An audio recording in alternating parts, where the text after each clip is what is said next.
All right, so this week we'll be spending time reviewing the California State University system and what it takes to transfer there, as well as just some information that you might need for particular campuses or impacted campuses or majors as you're looking to apply within the different campuses.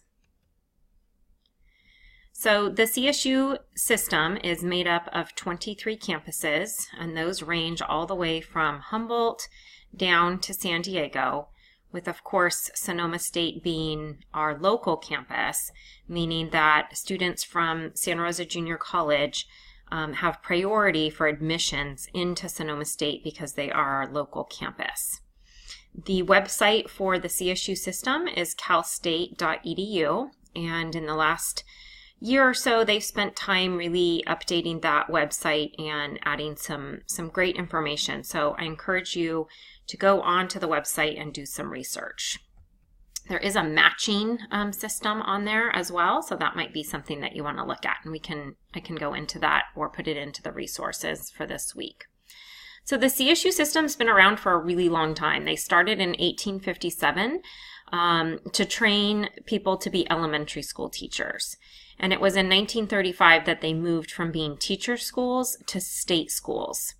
When the California Master Plan for Education was developed in 1960, it was brought in to include undergrad and graduate programs in liberal arts and sciences within the CSU system. So currently the CSU grants undergrad and graduate degrees. There are some doctorate programs that you could do at a CSU. However, they are in conjunction with a UC.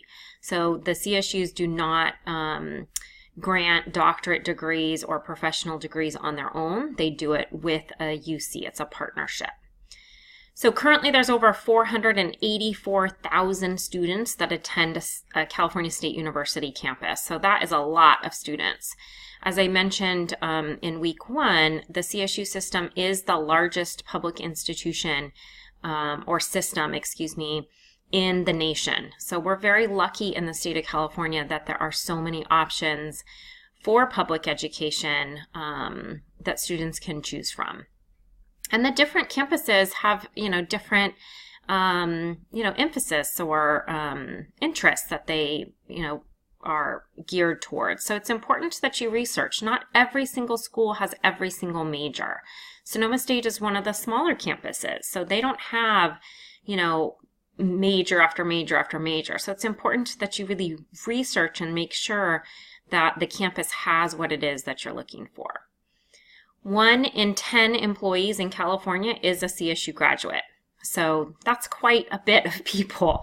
I think they say it's the alumni of 3 million or something like that. I can't remember. I have this sticker in my office, but there's a ton of alumni. I'm an alum of 2 CSU campuses. I went to Sac State for my undergrad, and then I did San Francisco State for my graduate work.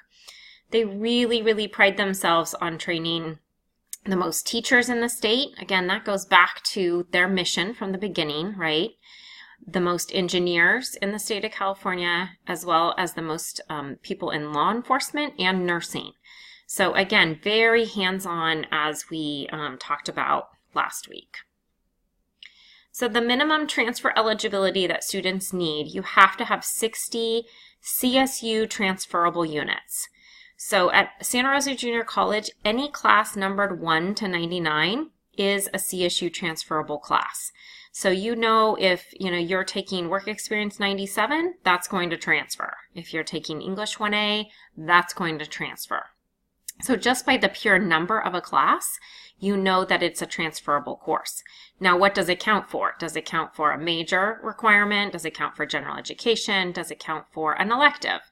Maybe you're counting it for a minor. So, it's just because it's transferable doesn't mean it's quote unquote meeting a requirement. And then I just want to note that the CSU accepts 70 transferable units towards graduation.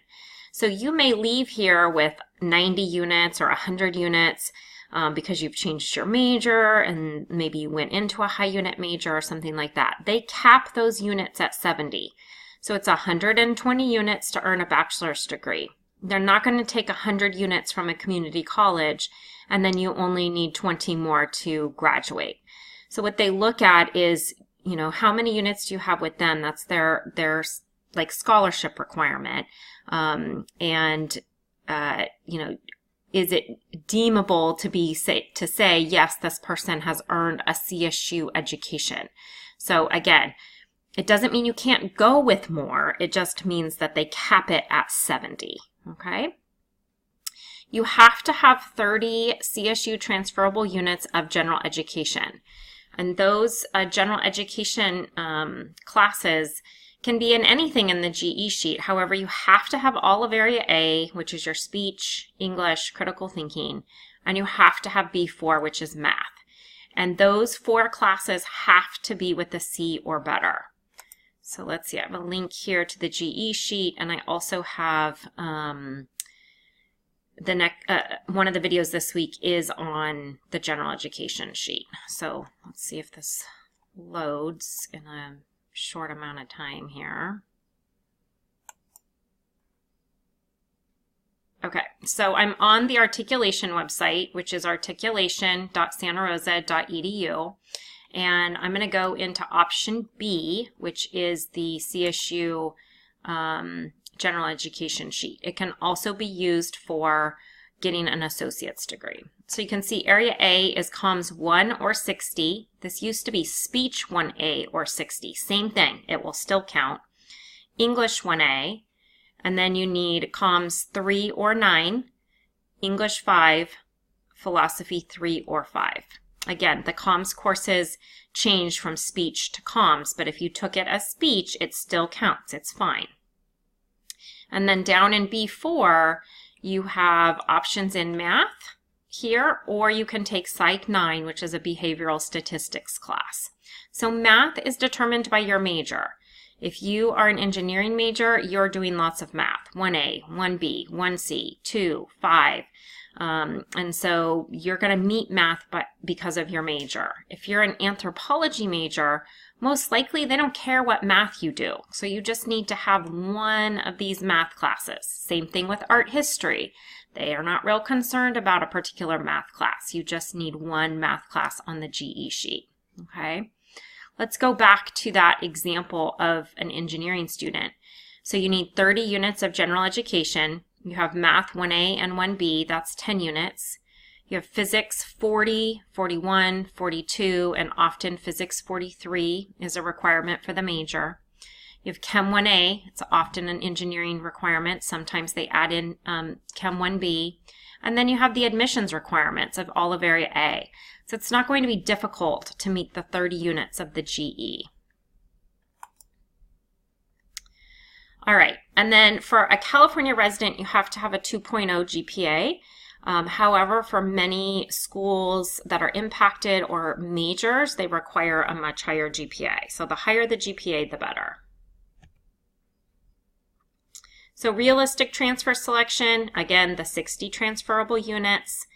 The GE sheet completed either for CSU or the IGETC. The IGETC is primarily used for the UC, so we'll be going over that next week, but it can be used for the CSU as well as getting an associate's degree, and it's often what we refer students to if they're going out of state or to a California independent campus.